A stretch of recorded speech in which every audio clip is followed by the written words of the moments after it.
ሃይማኖት የሚጀምረው ሁሉንም ነገር ትክክል ነው ብሎ ከመቀበል። እግዚአብሔር የቻለውን ሁሉ አይደለም የሚያደርገው፣ የሚያስፈልገውን ነው የሚያደርገው። የቻለውን ነገር ሁሉ ቢያደርግ እግዚአብሔር ሰው አንድ ቀን ማደር ይችላል? እግዚአብሔር ኃጢአት ሲሰራ ለኖረ ሰው ሲኦልን በመስጠቱ ሰውየውን ነፃ ፈቃድ መብቱን ጠብቆለታል? አልጠበቀም? አንድን ነገር ነገሩ ሲስተካከል ይጠቅመኛል ብሎ ማሰብ ክርስቲያንነት አይደለም። 10 መኪና ያለው ሰውዬም ሀብታም፣ እግዚአብሔርም ሀብታም እኩል ወይ ጥጋብ እኩል ነው ይገሩ። የቋንቋ ልዩነታችን ይሁንና ዝም ብላችሁ ማለት ለጀማሪ ክርስቲያን የሚሰበከው እግዚአብሔር ያበላል፣ እግዚአብሔር ያጠጣል፣ እግዚአብሔር በ5 እንጀራ ብዙ ሰው አጥግቧል ነው። እግዚአብሔር የማይጠቅም ጸጋ እንደማይሰጥ የማይጠቅም መከራ ያመጣል። እግዚአብሔር የእሱ ያልሆኑት ሰዎች ለማጥፋት የግድ ከሱ ሰዎች ማስነሳት አይገባም። ራሳቸውን በራሳቸውን ማጥፋት ይችላል። በስመ አብ ወወልድ ወመንፈስ ቅዱስ አንድ አምላክ በሚሆን በአብ በወልድ በመንፈስ ቅዱስ ስም እንደምን ሰነበታችሁ? እንደምን ዋላችሁ? እንደምን አመሻችሁ? ኃጢአታችን ይቅር ብሎ በቸርነቱ እስከዚህ ሰዓት ስላደረሰን ለአምላካችን ክብር ምስጋና ይግባው። ልቡናችንን ሰብስቦ እንዲያስተምረን ቅዱስ ፈቃዱ ይሁንልን። ያዳነኝ ተሸከም ብሎኛል። በዚህ ርዕስ እንማማራለን። የዮሐንስ ወንጌል ምዕራፍ 5 ቁጥር 11 ላይ ይሄንን የተናገረው አንድ የታመመ ሰው ታሞ የዳነ ሰው ነው። ስም አለው፣ መጻጉዕ አይደለም ስሙ፣ ሌላ ስም አለው። ስሙ አልተጻፈልንም። ስሙ ስለማይጠቅመን የጻፉልን ተግባሩን ነው። በግብሩ መጻጉዕ ወይም በሽተኛው ተብሎ እናውቀዋለን ማለት ነው። እና ይሄ የተናገረው ይሄ ሰው ነው። እንግዲህ ሁላችሁ እንደምታውቁት በኢየሩሳሌም መጠመቂያ 5 ክፍል የነበራት መጠመቂያ ነበረች። 5 መኝታ ነበሯት። ሰዎቹም በሽተኞቹም 5 አይነት ናቸው። የውሃው መመላለሻ 5 ነበር። በሽተኞቹ ስንት ናቸው? 5 ናቸው ማለት ነው። 5 በሽተኞች በዚያ አካባቢ ይተኙ ነበረ። ከዚያ ቀድሞ የገባ ይድን ነበረ። መልአኩ ውሃውን ያናውጠዋል። እዚያ ገብቶ የተጠመቀ ሰው ይድናል። ቅዳሜ ቀን ነበረ ሰው የሚድነው። ስለዚህ የሰውዬ ወረፋ አልደርሰው ብሎ ወይም ተሸክሞ የሚያገባው አጥቶ 38 ዓመት ተኝቶ ኖረ። ጌታችን መድኃኒታችን ኢየሱስ ክርስቶስ መጣና ሲያበቃ መዳን ትፈልጋለህ አለው። እሱም ሰው የሌለኝ ሆኖ ነው እንጂ እሱማ እፈልጋለሁ አለ። ጌታም የጠየቀበትን ምክንያት ታውቁታላችሁ። ስለምንድን ነው? እግዚአብሔር በግድ ስለማያድን ማለት ነው። በግድ ስለማያድን። አሁን አንዳንድ ጥያቄ ተነስቶባቸው ያውቁ። ቆይ እግዚአብሔር ግን ይህን ያህል ስብከት ስበቡ ትርጓሜ ተርጉሙ፣ ወጣችሁ ውረዱ ምናምን ከሚል በአንድ መብረቅ አስደንግጦ ሁሉንም ሰው ክርስቲያን ቢያደርገው ምን ችግር አለ ብላችሁ አታውቁ? ይላል እኮ ብዙ ሰው ማለት ነው። አንድ ቀን ጠራርጎ አፉን ለጉሞ እዚህ ሁሉ ይሄን የሚጫጫኸውን በቤተክርስቲያን አካባቢ ከቦ የጣዖት እንዲያ ያለ ሰርቶ የሚጫጫኸውን ሁሉ ጉሮሮውን ዘብቶ ቢያመጣው ትላላችሁ አይደል? አንዳንድ ቀን እንላለን። ግን ምንድነው? እግዚአብሔር የውድ አምላክ ነው። ያ የሆነበት ምክንያት የሰው የተፈጠረበት ዓላማ ይፈርሳል። ሰው ማንን መስሎ ነው የተፈጠረ? እግዚአብሔርን ከምንመስልበት መልክ አንዱ ደግሞ ምንድነው? ነፃ ፈቃድ ይባላል። እግዚአብሔር እኔን ጥቁር ለማድረጉ የሆነ ሰውን ቀይ ለማድረጉ የሚከራከረው ሰው አለ? የለም አይደል? ጨረቃን ቀዝቃዛ ለማድረጉ ፀሐይን ሙቅ ለማድረጉስ የሚከራከረው ሰው አለ? ሰማይን ከላይ ለማድረጉ ውሃን ከታች ለማድረጉ የሚከራከረው ሰው አለ? ወተትን ነጭ ለማድረጉ ደምን ቀይ ለማድረጉ የሚከራከረው ሰው አለ? አንዱን ሰውዬ እግረ ቁራጥ አድርጎ ስለማስወለዱ፣ አንዱን ሰው አይነ ስውር አድርጎ ስለማስወለዱ የሚከራከረው ሰው አለ? አለ። እየተከራከራችሁ አይደል? ተከራከራላችሁ። አሁን አለ፣ ግን መኖር የለበትም ነበር። ለምሳሌ ብትጠሩት የማይሰማ ብትጠቅሱት የማያይ እግር እያለው የማይራመድ አፍ እያለው የማይናገር ልጅ ብትወልዱ ደስ ይላችኋል? ይሄው የሚለው የለም ብላችኋል፣ ግን አላችሁት ማለት ነው። እንደዚያ ያንን ጭምር መቀበል ነው። ስለዚህ እንደወደደ ሁሉን ነገር ይሰራል፣ እንዳሰበ ይፈጽማል። ሃይማኖት የሚጀምረው ሁሉንም ነገር ትክክል ነው ብሎ ከመቀበል ነው። ሁሉንም ነገር ትክክል ነው ብሎ ከመቀበል፣ በተለይ ከእግዚአብሔር የሆነው ትክክል ነው ብሎ መቀበል በጣም እውነተኛ አማኝ የሚባለው እሱ ነው። ከእግዚአብሔር የሆነው ነገር ሁሉ ትክክል ነው። ከስጋ ውጭ እንዴት ሊሆን ይችላል? አሁን ለምሳሌ አንድ ሰው አይን ያለው አይን የሌለው ጆሮ የሌለው አፍ የሌለው እግር የሌለው እጅ የሌለው ልጅ ወልዶ አይዞ የልጅ ይጠቅማል ምን ሊለን ይችላል? እንዴ አብዳችኋል፣ መቼ ነው የሚጠቅመኝ ይላል። ድኖ ይጠቅማል። ይሄ አንዱ ነው። ግን ሳይድን ይጠቅምሃል ብንለውስ እንደው ድኖ ይጠቅምሃል ራሱ ሌላ የሚያከራክር ጉዳይ ነው። ገና እሱ እስከሚድን ልንል እንችላለን። ግን ሳይድን ይጠቅምሃል ብንባል እንደዚህ ያለ ሰው ተወልዶ ይሄ ሰው ባይድንም ይጠቅምሃል ብንባል ምንድን ነው የምትመልሱት መልስ? እውነት ይሄንን ግን መቀበል እንችላለን? አንችልም። ግን መቀበል አለ። እንደሱ ነው የምንቀበለው። ደግሞ አማራጭ ስለሌለን ሳይሆን እንደዚያ ማድረጋችን በትክክል የሚረባን ስለሆነ እንደዚያ ማድረጋችን በትክክል ስለሚረባን እውነት ስለሚጠቅመን ነው እንጂ እግዚአብሔርን ተከራክረን ማሸነፍ የማንችል አቅመ ደካሞች ከመሆናችን የተነሳ ምን ማድረግ ይቻላል? እሱ ያመጣውን ዝም ብሎ መቀበል ነው በሚል በተስፋ ቆራጮች ንግግርና እቅድና ሐሳብ መሰረት በእንደዚያ ተመርቶ የሚቀበል ሰው በእርግጠኝነት ከተቀበለው መከራ የተነሳም ሊያተርፍበት አይቻለው። አንድ ሰው ሊያተርፍ የሚቻለው በእርግጠኝነት ይሄ ነገር የሚጠቅም ነው። ምን ነው የሚጠቅመው? ይሄ ሰው ለምሳሌ ምን ብሎ ሊጠቅም ይችላል? ይሄን ሰው ማስታመም ራሱ ጥቅም ነው። ይሄን ሰው ተሸክሞ መኖር በራሱ ይሄ የእግዚአብሔር ጸጋ ነው ብሎ መኖር እግዚአብሔር በሰጠው ነገር ላይ እንከን የለበትም። ጸጋው ለእግዚአብሔር ውልድ እግዚአብሔር የሰጠው ጸጋ ልጆች የእግዚአብሔር ስጦታ ናቸው። ስለዚህ በእግዚአብሔር ጸጋ ውስጥ ነውር ስለሌለበት በህሊናዬ የከፋ ቢመስለኝ እንኳን በእግዚአብሔር ግን ጠቃሚ ነው። መቼ ሲጠቅም ይታወቃል። ስለዚህ አንድን ነገሩ ሲስተካከል ይጠቅመኛል ብሎ ማሰብ ክርስቲያንነት አይደለም። ባይስተካከልም ነገሩ ይጠቅመኛል ብሎ ማሰብ። ለምሳሌ አንድ ነገር ለምሳሌ የኔ መምህር አሉ። ለምሳሌ የኔ መምህር አሁን እኔ ሌባ በሆንባቸው ጠቅማቸዋል አልጠቅማቸው? ሁልጊዜ መስረቅ፣ መጽሐፋቸውን መስረቅ፣ ካባቸውን መስረቅ፣ ቀሚሳቸውን መስረቅ። አሁን ይጠቅማል አይጠቅምም? አይጠቅምም ማለት እንዴት አወቃቸው? ለእኔ ነው የማይጠቅመው፣ ግን ለእሳቸው ይጠቅማል አይጠቅምም? አንድ ባይታዊ ነበርና ደቀ መዝሙሩ ዝም ብሎ ሁልጊዜ መስረቅ ነው ስራው። ለአባ ይችን ዳቦ ስጥልኝ ሲባል እሱ ተቀድሞ ይበላል። ይችን ስጥልኝ ሲባል እሱ በቃ እንደዚያ እያደረግና እግዚአብሔር በጣም ብዙ የብርሃን አክሊል ሰጣቸው ሲሞቱና ምንድን ያላቸው እግዚአብሔር ይህን ሁሉ አክሊል የሰጠው ያን ሌባ ደቀ መዝሙርህን ታግሰ ስለኖርክ ነው አላቸው። ከዚያ ምን አሉ? ሊያርፉ ሲሉ ደቀ መዝሙራቸውን ጠርተው እጆቹን ሳሙና እየሰረቁ ክብር ላሰጡኝ እጆች ክብር ይገባቸዋል።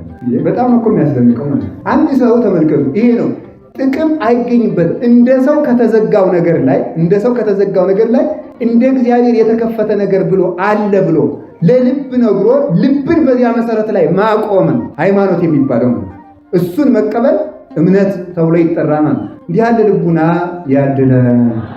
ስለዚህ ከእግዚአብሔር የሆነውን ነገር ሁሉ ለመቀበል ዝግጁ ናቸው አይደለም?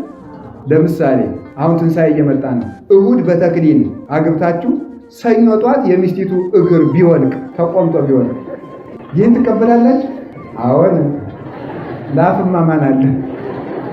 አሁን ሰውየው ተመልከቱ፣ በጣም ፍጹም ድንቅ እኮ ነው። እውነቴን ነው። ቀላል ይመስላችኋል? አግብቶ የሰውየው እግር በቃ ከወገቡ በታች ወይም ትከሻው ውልቅልቅ ቢል በበነጋው ምንድን ነው ልትሉ የምትችሉት? በእውነት እንዲያውም በጣም ነው የምትናደዱት። ይሄ ሰውዬ ወይ ትናንትና በሆነ ነገር አስገጥሞ ነው ሲቀልድብኝ ነው አላት እንዳለን እኮ በእውነት ማለት ነው። በእርግጥ ያንን አተርፍበታለሁ ብሎ የሚቀበል ሰው አለ? አሁን እውነቴን ነው የምነግራችሁ። ለቤተ ክርስቲያን ሁልጊዜም እንደምናገረው 3 ማህፀን አላት። ሊቃውንት እንዳስተማሩ ትዳር፣ ምንኩስናና ክህነት ናቸው። 3ቱ ማህፀኖች ከደፈረሱ አገርም ቤተክርስቲያንም ትደፈርሳለች። እነዚህ 3ቱ ማህፀኖች ከደፈረሱ ትዳሩ ብልሽት ያለበት ምክንያት የሆነውን ነገር ሁሉ ባኮቴት መቀበል የለም። መከራ ሲመጣ መቀበል የለም። መከራውን ከመቀበል ይልቅ መከራው እንዲርቅ መጸለይን እንወዳለን። ሁልጊዜ ጸሎታችን ሁሉ እንደዚያ የወረት ጸሎቶች ናቸው። ስለዚህ ያንን አምኖ ከመቀበል ይጀምራል ክርስትና። የእግዚአብሔር የሆነውን ለመቀበል እንድንቀበል የልብ ጉልበት ያድለን። ስለዚህ ተመልከቱ፣ ለምንድን ነው ሰዎችን እግዚአብሔር የፈቀደውን ነገር ይሰራል?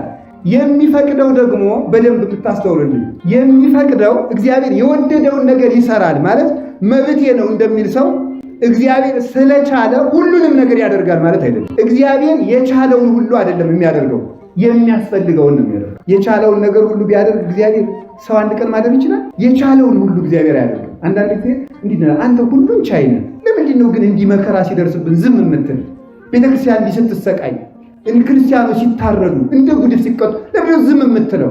እግዚአብሔር የቻለውን ቆይ እግዚአብሔር በረዶን ሁሉ ማዘነብ ይችላል። በረዶን ሁሉ አሁን እዚህ ላይ አምጥቶ ቀጥቅጦ እናንተ ሲጀመር እናንተ የምናውቀው በረዶ አይደለም። ቤት የሚያህል በረዶ እንዳለ ታውቃላችሁ? አንዱ ብቻ እኮ ነው።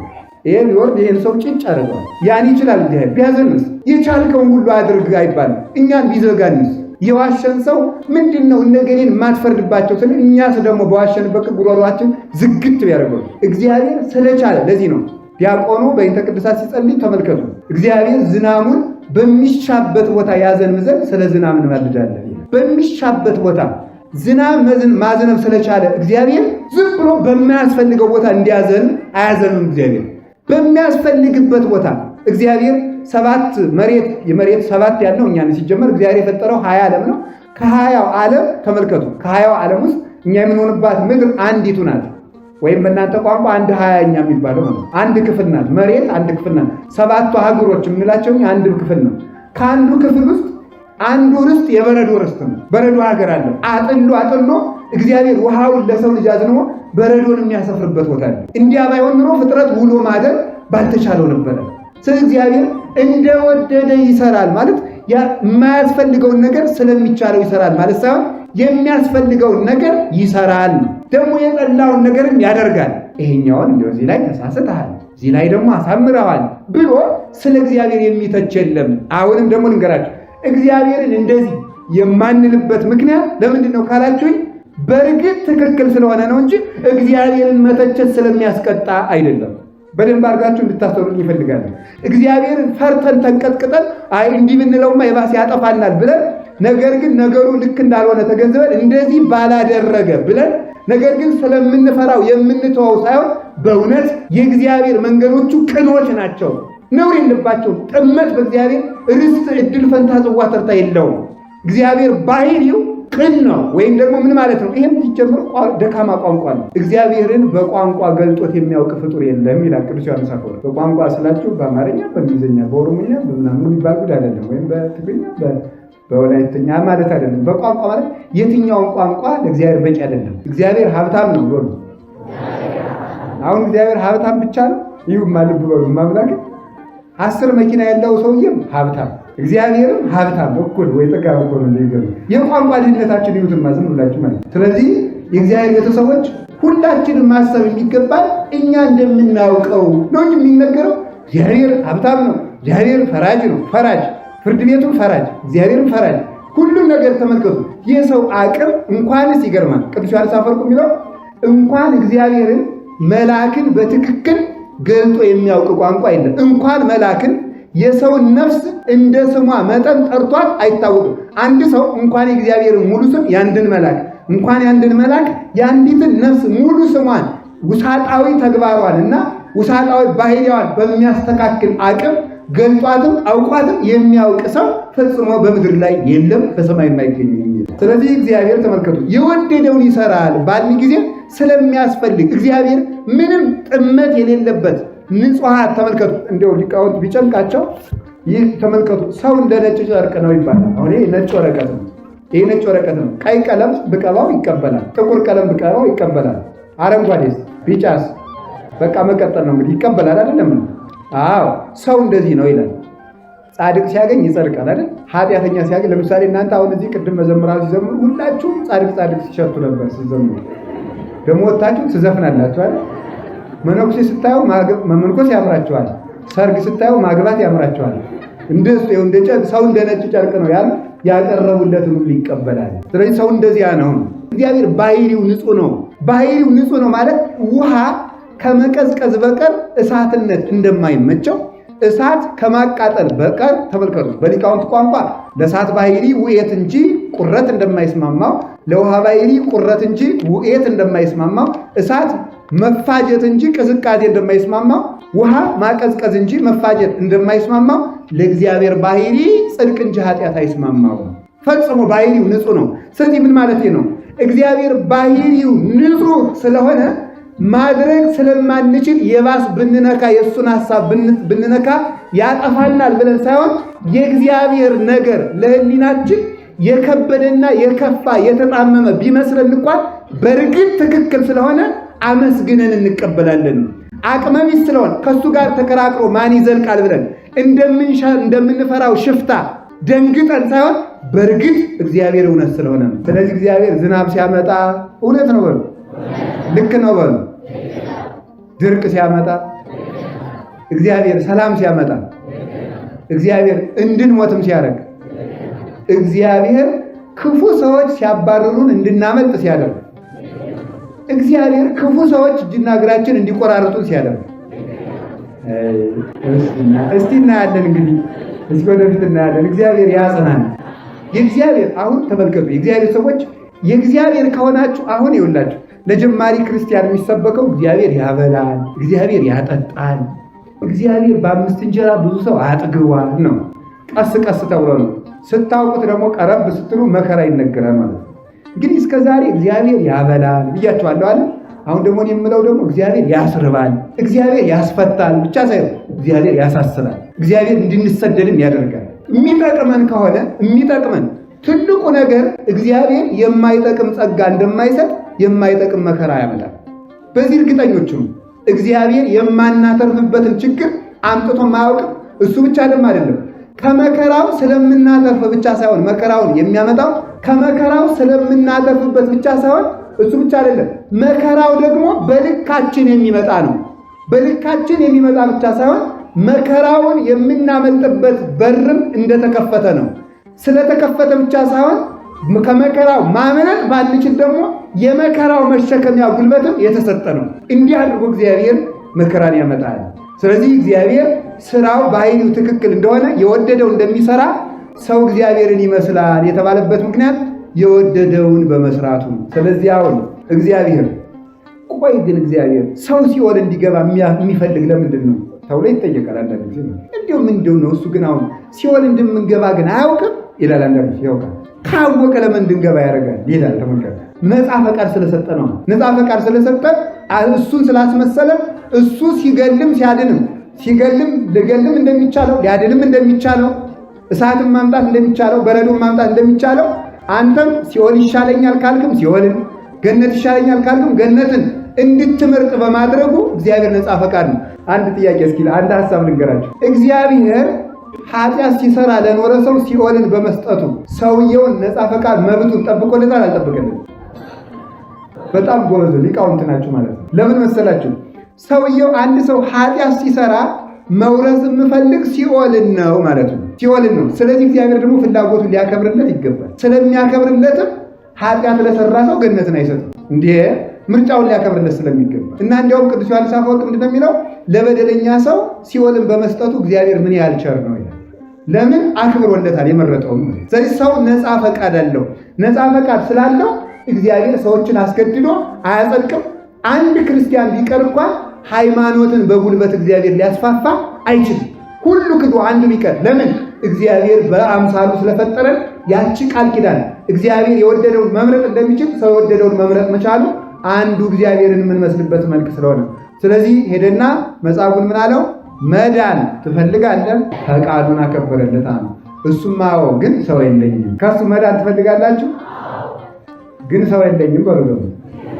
አይ ትክክል አለ። ሰው የለኝም አይባልም። ተመልከቱ፣ አያችሁ፣ በሰው ብዛት የሚያምን ሰው ክርስቲያን አይደለም። መጽሐፉ ክርስቶስ 5000 ሰው ሲከተል ስላየው ከነዚህ ደናደኖችን መርጦ ይህን ሰው ተሸከምቱ ብሎ በሰው ያድነኛል ብሎ ነው ያሰበው። ነገም ደጋግሜ እነግራችኋለሁ፣ እግዚአብሔር ሰዎችን በሰው ሊያድነን ይችላል ብለን የምታስቡበት የሚያድነን ራሱ ነው። እግዚአብሔር ከቤቱ ሰው ስለጠፋ አንዳንድ ጊዜ እንዲህ እንላለን፣ ቆይ ግን አሁን ለእኛ የሚሆነን ሰው እንደው ቤተ መንግስት አካባቢ አለ ይላል። አንዳንድ ሰው ለእኛ የሚሆኑ ሰዎች እንደው ባለጸጎች አሉ እስቲ እንቁጠር ይላል። ዩኒቨርሲቲ እንትና አሉ እንትና አሉ። አይደለም፣ እግዚአብሔር የእሱ ያልሆኑትን ሰዎች ለማጥፋት የግድ ከሱ ሰዎች ማስነሳት አይገባም። ራሳቸውን በራሳቸውን ማጥፋት ይችላል። ባቢሎናውያንን ናቡከደነጾርን ለማጥፋት እነ ዳንኤልን ጦርነት ነግጥቆ አይደለም ያላቸው። አይደለም፣ ምንድን ነው ያላቸው ታዲያ ካላችሁኝ፣ ያለው እንዴት ነው ያደርገው? ናቡከደነጾር በብልጣሶር ተተካ፣ ብልጣሶር በቂሮስ፣ ቂሮስ በዳሪዮስ፣ ዳሪዮስ በእስክንድር ጠፋ፣ እስክንድርም ሞተ ማለት ነው። እግዚአብሔር ከቤት ጠላት አስነስቶ ራሳቸውን በራሳቸው ይፈጃቸዋል።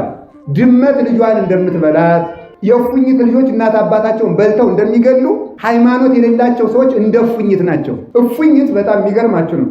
እፉኝት ስትጸንስ በመጽሐፍ እንደተማርነው በምትጸንስበት ጊዜ ምን ታደርጋለች?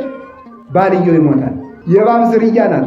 በሙት ባህር ዳርቻዎች አካባቢ የምትገኝ የእባብ ዝርያ ናት ይላሉ ሊቃውንቱ። እንደውም በዚህ ዘመን ተማርን የሚሉ እንደው አልፎ በዚያ እንደ እንግሊዘኛ ቆጠር ያሉት አይ ተረት ነው የሚያወጉ እንጂ እንደዚህ የሚባል እንስሳ የለም ይሄ አንድምታው ተረት ነው ይላሉ። ግን በየትኛውም ጥናት ማድረግ ትችላላችሁ። የምትገኝም በሙት ባህር ዳርቻዎች አካባቢ ትገኛለች። እቺ የእባብ ዝርያ ስትጸንስ ባልየው ይሞታል ወንዱ። ከዛ ስትጸንስ ደግሞ ስትወልድ ደግሞ ምን ያደርጋሉ? በምትወልድበት ጊዜ ማህፀኗ ጠባብ በመሆኑ ልጆቹ መውጣት አይችሉምና የእናታቸውን ሆድ ገጥ ቀደው ይወለዳሉ። ከዚያ ምን ያደርጋሉ? ተመልከቱ። እነዚህ እፉኝቶች ሲጸነሱ አባታቸውን ሲወለዱ እናታቸውን ገድለው ይወለዳሉ። እፉኝት በእፉኝት ይጠፋል። እፉኝት ማለት እባብ ነው። እባብ ማለት ደንቆሮ ነው። እባብ ጆሮዋ ደንቆሮ ነው እና የሚገርማችሁ ቢመክሯት ቢማከሩባት አስተማም። እንዲሁም ደግሞ ይባስ ሆኖ ደንቆሮ ጆሮዋ በላይ ጅራቷን ሰውነቷን ታጥፍና ጅራቷን ጆሮዋ ከነበረበት ላይ ታደርገዋል። ጆሮዋ ተደፍቷል። ከዚያ በኋላ ምን ታደርጋለች መሰላችሁ? ጆሮዋ እንደነቆረች እባብ ናቸው አሕዛብ ይላል። ትጠቀልልና ወገቧን ጅራቷን አምጥታ ጆሮዋ ከነበረበት ላይ ጆሮዋ ተደፍኗል። እግዚአብሔር እባብን ሲረግማት እግሯን አሳጥቷታል፣ ጆሮዋን ደፍኖባታል፣ አፈር ላይ ብሏታል። ሶስቱን ነገሮች ነው እርግማን የደረሰባት። ሰው ከእግዚአብሔር ሲለይ አፈር ብላ እንደተባለ ሟች ይሆናል፣ ምድራዊ ይሆናል። እግሩ ሽባ እንዲሆንበት ወደ ሰማይ ማሰብ የሚችልበት እግረ ልቡና አይኑሮም። ጆሮ እንደደነቆረ ጆሮዋ እንደተደፈነ ሰው መዳኛውን አይሰማም፣ የሚጠቅመውን አይሰማም፣ ከእግዚአብሔር ረድኤት ሲለይ ማለት ነው። ከዚያ ይህች እባብ የሚገርማችሁ የዚህች እባብ ዝርያ መርዟ ያለ አንደኛ ከጭንቅላቷ ነው፣ ሁለተኛ ከጅራቷ ነው። ከዚያ በኋላ ጅራቷን ወስዳ ከጆሮዋ ላይ በማስቀመጧ መዝሙር 59 ላይ መመልከት ትችላላችሁ። ጅራቷን ወስዳ ከጆሮዋ ላይ በማስቀመጧ የጅራቷ ጫፍ ፀሐይ ሲመታው ይቀልጥና ጆሮዋ በነበረበት ትንንሽ የላበት መውጫ ቀዳዳዎች ይገባና የራሷ መርዝ እባቢቱን ይገላታል። እፉኝት በእፉኝት ይጠፋል፣ እባብ በእባብ ይጠፋል። ሰው የሚጠበቅበት ርግብ መሆን። እግዚአብሔር ርግብ እንድንሆን ይርዳን። የእባብን ብልሃትም ደግሞ ፈጽሞ መድኃኔዓለም ያድለን።